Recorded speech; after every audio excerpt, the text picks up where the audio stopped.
प्रसंग चल रहा है महाप्रभु श्री कृष्ण चैतन्य देव का प्रथम विवाह पूज्य श्री लक्ष्मी देवी के साथ हुआ। महाप्रभु बहुत से भाव प्रकाशित किए, कभी गंभीर, कभी चंचल, कभी विद्वता, कभी शांत, बड़े स्वभाव। आगे तो और भावावेश आता है महाप्रभु को कई कई प्रकार का। फिर महाप्रभु में विशेष चंचलता इस समय जागृत हो गई। यद्यपि अब विद्यार्थी नहीं है, अब विद्या अध्ययन कराते हैं। प्रसिद्ध पंडितों में महाप्रभु की गणना है और गृहस्थाश्रमी भी बन गए हैं, विवाह हो गया है।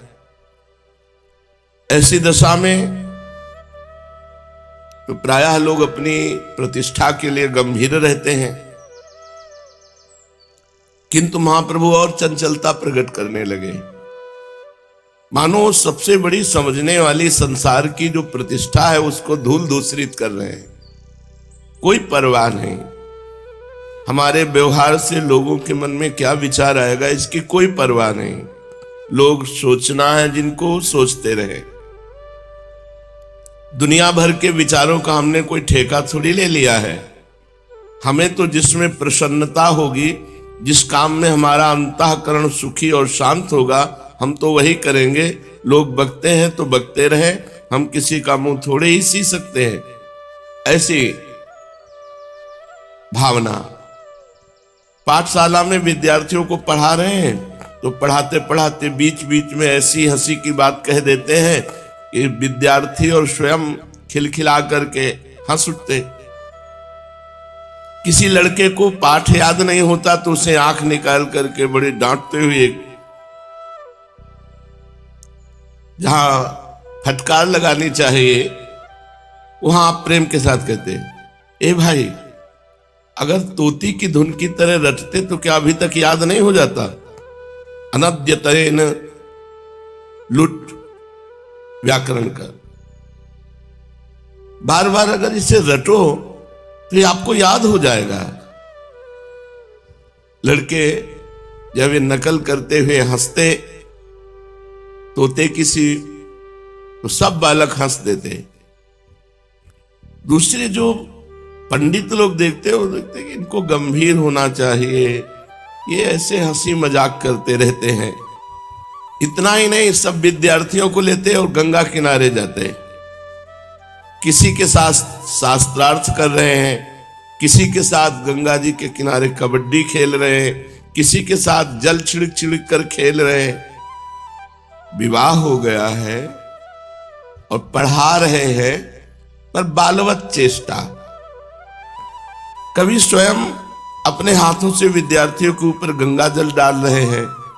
विद्यार्थी सब भूल जाते कि हमारे अध्यापक है, मित्रवत व्यवहार करते। कभी कभी 10-5 मिलकर एक साथ ही निमाई के ऊपर जल उलीचने लगते। निमाई पंडित जल से घबराकर जल्दी से जल से बाहर निकल कर भागते। पैर फिसल जाता तो सब विद्यार्थी ताली देकर हंसने लगते। दर्शनार्थी भी दूर से देख करके खुश होते। ईर्ष्वार लोग कहने लगे, वारे पंडित, पंडितों के नाम को कलंकित करते हो।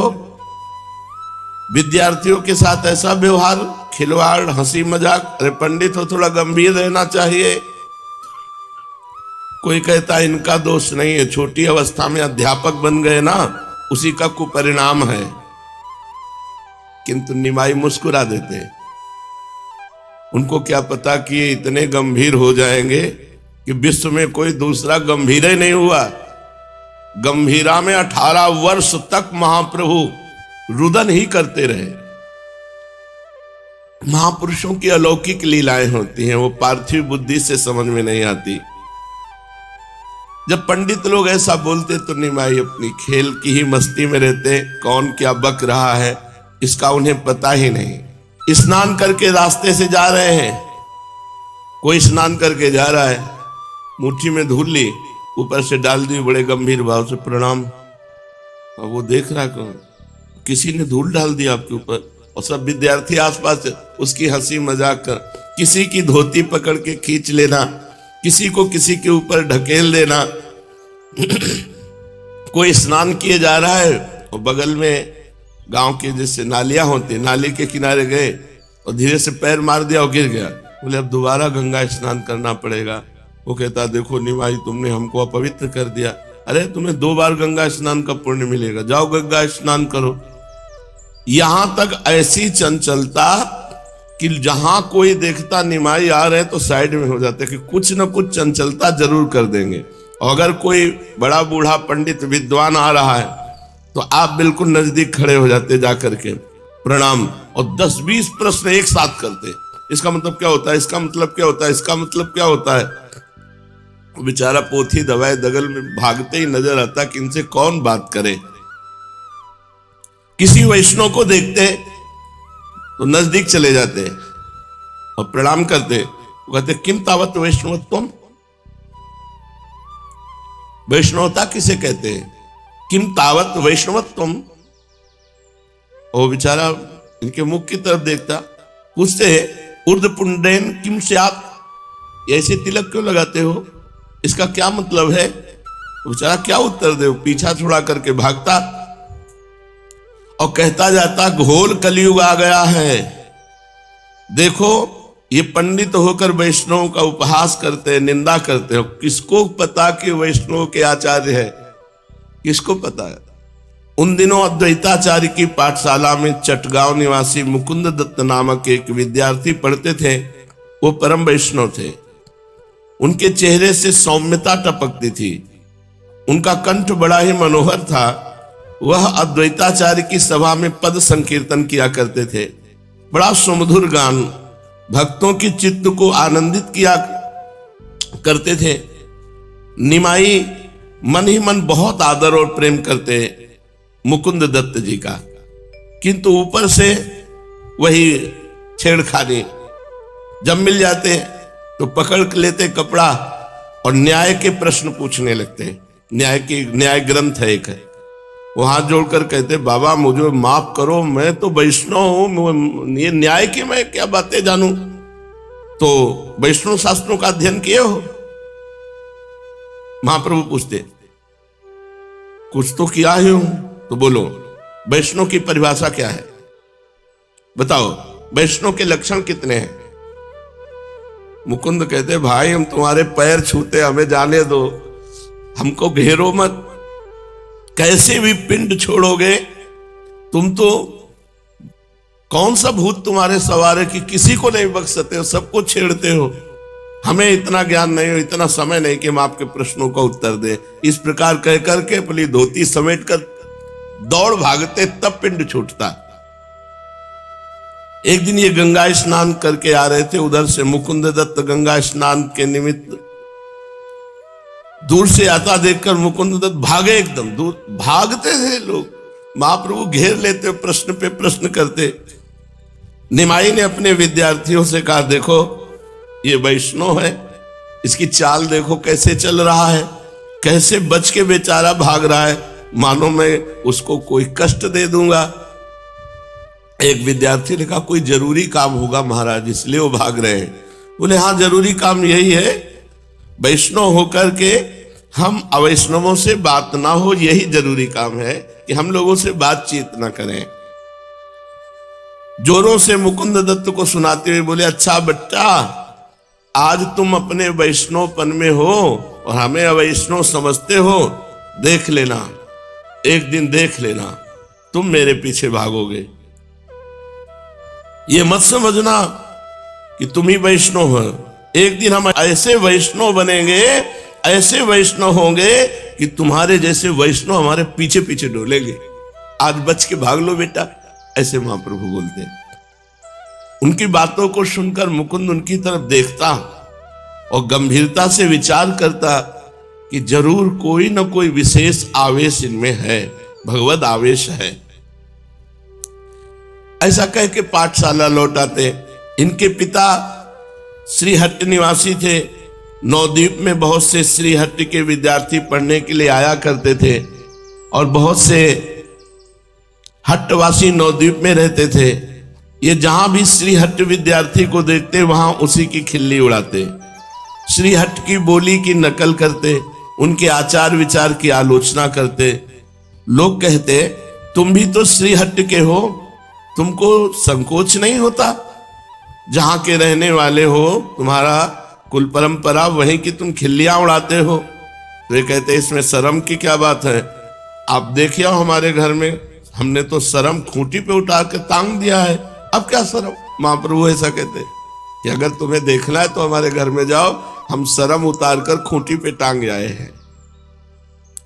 कोई कहता अब तुम ज्यादा उद्दंडता करने लगे हो, तो राज कर्मचारियों तक को पता है कि तुम उद्दंडता करते हो, और राज कर्मचारी जानते हो फिर दंड देंगे। तो जोरों से हंसते हुए कहते कर्मचारी शिकायत करने वाले को ही 4 डंडे लगाएंगे, तुम देख लेना शिकायत करके। इस प्रकार इनकी चंचलता तो बढ़ती ही चली गई। उन दिनों नवद्वीप में इन्हें गिने वैष्णव थे, उनकी संख्या उंगलियों पर गिनी जा सकती थी। उन सबके आश्रयदाता थे अद्वैताचार्य जी।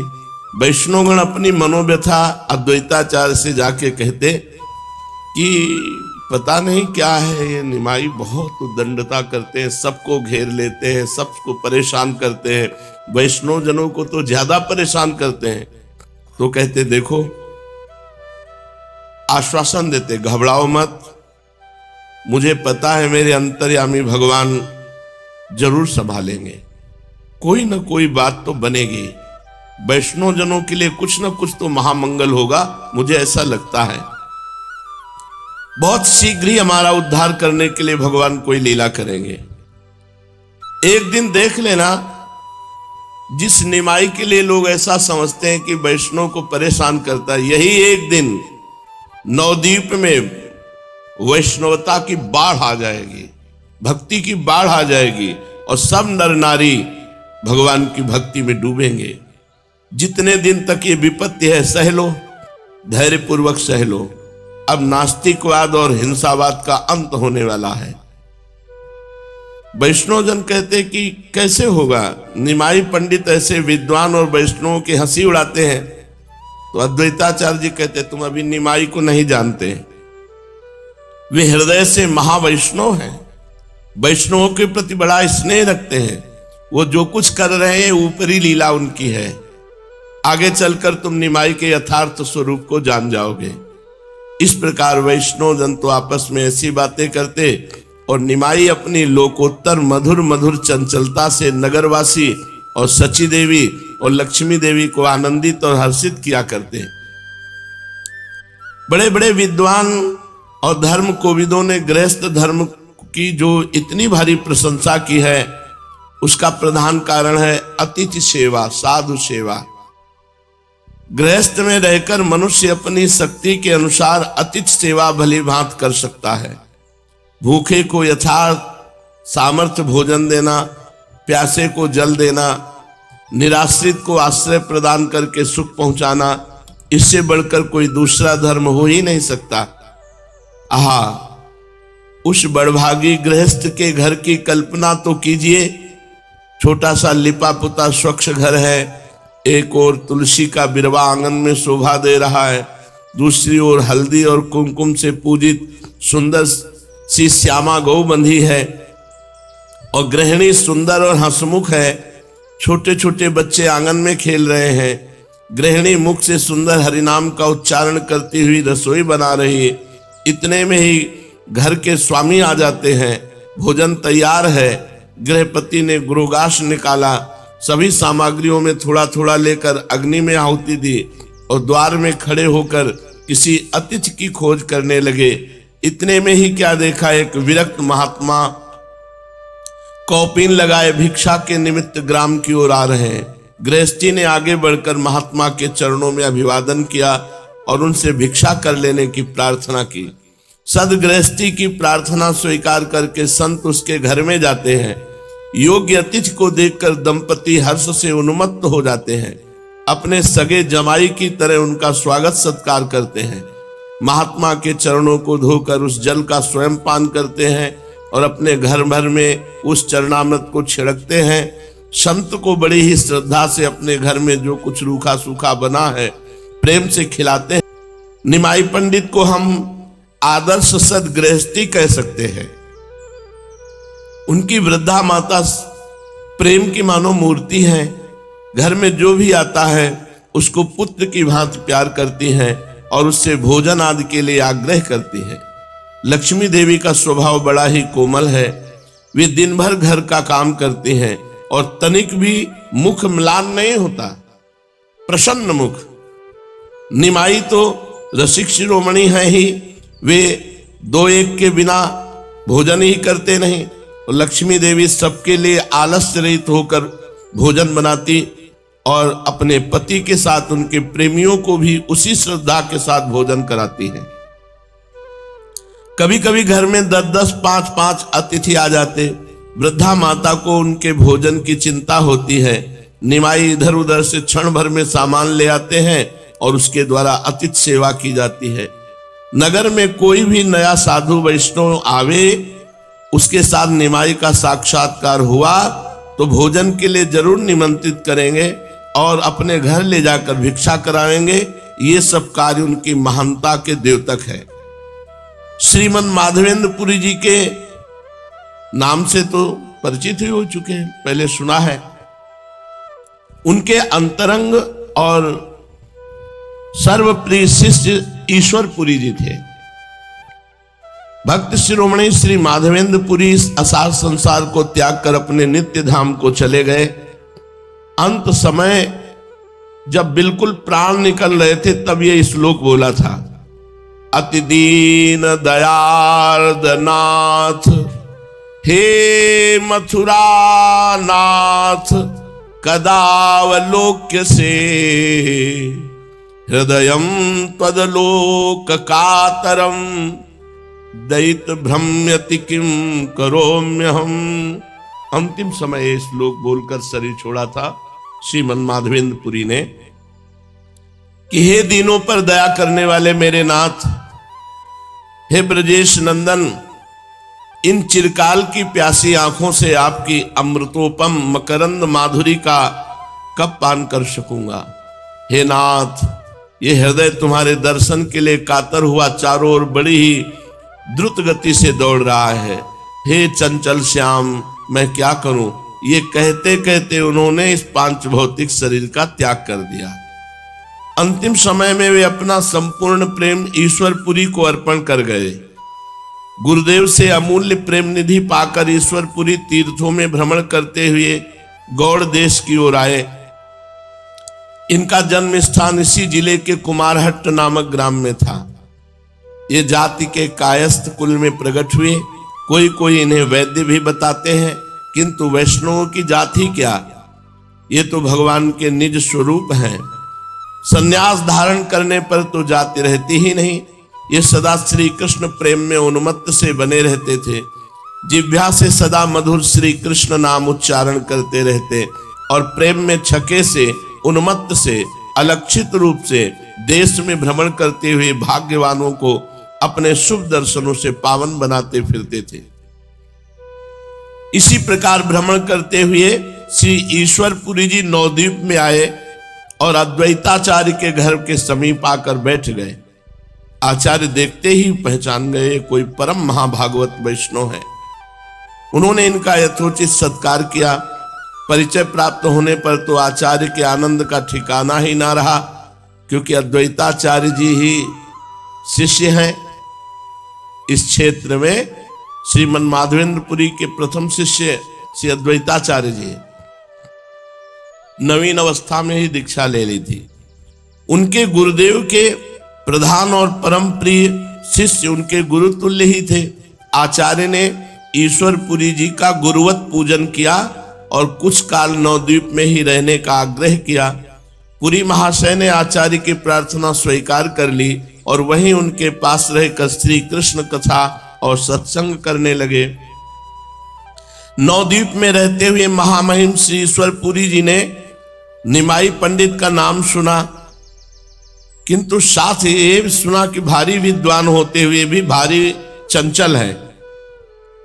वैष्णवों से खूब तर्क वितर्क करते हैं, इसलिए पुरी महाशय ने भेंट नहीं की कि ऐसे से हमें नहीं मिलना, जो वैष्णवों से तर्क विवाद करता है, ऐसे से नहीं मिलना। एक दिन अकस्मात निमाई की ईश्वरपुरी जी से भेंट हो गई। सन्यासी समझकर निमाई पंडित ने पुरी महाशय को प्रणाम किया। परिचय पाकर पुरी महाशय को बड़ी प्रसन्नता हुई, क्योंकि केवल सुना था, जब आज देखा तो बड़ा तेज महाप्रभु चैतन्य देव जी के चेहरे पर लावण्य। मंत्रमुग्ध हो गए ईश्वरपुरी जी, देखते रहे। उन्होंने सिर से पैर तक निमाई को देखा और देखा और फिर देखा, बार बार देखते रहे। वे सोचने लगे कि ये तो कोई महापुरुष है, ये साधारण मनुष्य नहीं है, क्योंकि इतना तेज, इतना आकर्षण, इतना लावण्य महापुरुषों में होता है। कितना तेज है, हृदय की स्वच्छता, शुद्धता और प्राण मात्र के प्रति ममता इनके चेहरे से प्रस्फुटित हो रही है। ये साधारण पुरुष कभी हो ही नहीं सकते, जरूर कोई प्रच्छन्न वेशधारी महापुरुष है। ईश्वरपुरी जी ने निमाई पंडित को देख करके ऐसा अनुभव किया। ईश्वरपुरी को एकटक अपनी ओर देखते देखकर हंसते हुए निमाई बोले, पुरी महाराज, इस प्रकार कहां तक देखिएगा? आज हमारे घर भिक्षा कर लीजिए और दिन भर बैठकर देखते रहिएगा। ये सुनकर पुरी महाराज थोड़ा सा संकुचित से हुए और निमाई का निमंत्रण बड़े प्रेम से स्वीकार कर लिया। भोजन तैयार होने के पूर्व निमाई अद्वैताचार्य जी के घर से ईश्वरपुरी जी को अपने घर लिवा गए। ये ईश्वरपुरी जी प्रथम गुरु महाप्रभु चैतन्य देव के आगे चलकर हुए। सची माता ने ईश्वरपुरी जी को बहुत ही अधिक अभ्यर्चना की, उन्हें श्रद्धा भक्ति के साथ भोजन कराया। भोजन के अनंतर कुछ काल तक दोनों महापुरुषों में कुछ सत्संग होता रहा। फिर दोनों ही अद्वैताचार्य जी के आश्रम में आए। अब तो निमाई पंडित पुरी महाशय के समीप यदा कदा आने लगे। उन दिनों पुरी महाशय श्री कृष्ण लीला अमृत नामक एक ग्रंथ की रचना कर रहे थे। पुरी ने पंडित समझकर इनसे उस ग्रंथ के सुनने का आग्रह किया। गदाधर पंडित के साथ संध्या समय जाकर ये उस ग्रंथ को रोज सुनने लगे। पुरी महाशय ने कहा, आप पंडित हैं, इस ग्रंथ में जहां भी कहीं अशुद्धि हो, त्रुटि मालूम पड़े, वहीं आप बता दीजिएगा। इन्होंने नम्रता के साथ उत्तर दिया, श्री कृष्ण कथा में भला क्या शुद्धि और क्या अशुद्धि? भक्त अपने भक्ति भाव के आवेश में आकर जो कुछ भी लिखता है वो परम शुद्ध ही होता है। जिस पद में भगवत भक्ति है, जिस छंद में श्री कृष्ण लीला का वर्णन है, वह अशुद्ध होने पर भी शुद्ध है। और जो काव्य श्री कृष्ण कथा से रहित है, वो चाहे कितना भी ऊंचा काव्य क्यों न हो, उसकी भाषा चाहे कितनी बढ़िया क्यों न हो, वो व्यर्थ ही है। भगवान कृष्ण तो भावग्राही हैं, वे घट घट की बातें जानते हैं। बेचारी भाषा उनकी बिरदावली का बखान कर ही क्या सकती है। उनकी प्रसन्नता में तो शुद्ध भावना ही मुख्य कारण है। जैसे मूर्ख कहता है विष्णाय नमः, पर यथार्थ में विष्णुवे नमः है। और भगवान समझते हैं कि हमको ही नमस्कार कर रहा है। उसमें ये नहीं देखते कि शुद्ध है कि अशुद्ध है। भगवान समझ रहे मुझे ही नमस्कार कर रहा है। निमाई पंडित का ऐसा उत्तर सुनकर पुरी महाशय बहुत प्रसन्न हुए कि हम तो समझते थे वैष्णव की खिल्ली उड़ाते हैं, ये तो बहुत गंभीर और आंतरिक विचार करने वाले तो परम वैष्णव हैं। प्रसन्नता प्रकट करते हुए कहा, ये उत्तर तो आपकी महत्ता का द्योतक है। इस कथन से आपने श्री कृष्ण लीला की महिमा का ही वर्णन किया है। आप धुरंधर वैयाकरण हैं, इसलिए पद पदांत और क्रिया की शुद्धि अशुद्धि पर आप ध्यान जरूर देते जाएं। ये कहकर वे अपने ग्रंथ को इन्हें सुनाने लगे। ये बड़े मनोयोग के साथ नित्य प्रति आकर उस ग्रंथ को सुनते और सुनकर प्रसन्नता प्रकट करते। एक दिन ग्रंथ सुनते सुनते एक धातु के संबंध में इन्होंने कहा, यह धातु आत्मनेपदी नहीं है, परस्मैपदी है। और ईश्वरपुरी जी उसे आत्मनेपदी ही समझ बैठे थे। इनकी बात से उन्हें शंका हो गई। इनके चले जाने के पश्चात पूरी रात भर उस धातु के ही संबंध में सोचते रहे। दूसरे दिन जब ये फिर पुस्तक सुनने आए तो इनसे पुरी जी ने कहा, आप जिसे परस्मय पदी धातु बताते थे वो तो आत्मनेपदी ही है। ये कहकर उन्होंने उस धातु को सिद्ध करके इन्हें बताया।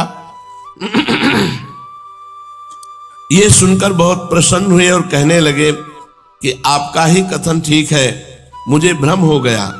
इस प्रकार इन्होंने पुरी के समस्त ग्रंथ को श्रवण किया। उस ग्रंथ के श्रवण करने से इन्हें बहुत ही सुख प्राप्त हुआ। इनकी श्री कृष्ण भक्ति धीरे धीरे प्रस्फुटित सी होने लगी। ईश्वरपुरी के प्रति भी इनका आंतरिक अनुराग उत्पन्न हो गया। कुछ काल अनंतर पुरी महाशय नवद्वीप से गया की ओर चले गए और निमाई पूर्व की भांति अपनी पाठशाला में पढ़ाने लगे।